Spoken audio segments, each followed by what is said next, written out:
There is the quality of the relationship that the person has with the main partner.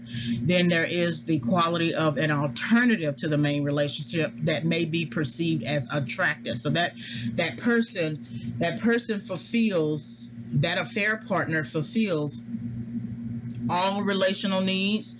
It produces a high return on their investment, and there is a strong level of relationship satisfaction and commitment.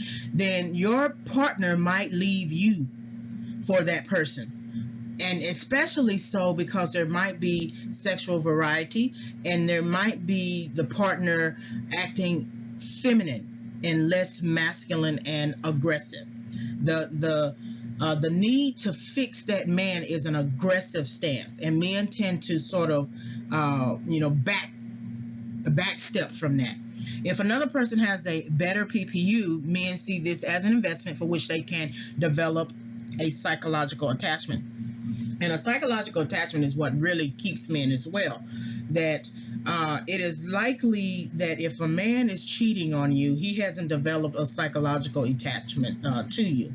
Women think emotional, but men think psychological and logical. Therefore, the hastiness to fix too early in the relationship might be a determinant for why a man decided to go somewhere else.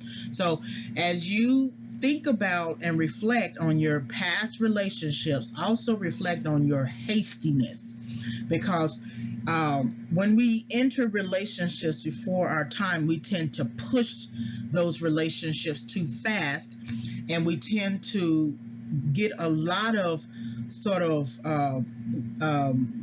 defensive posture from the man or from the woman.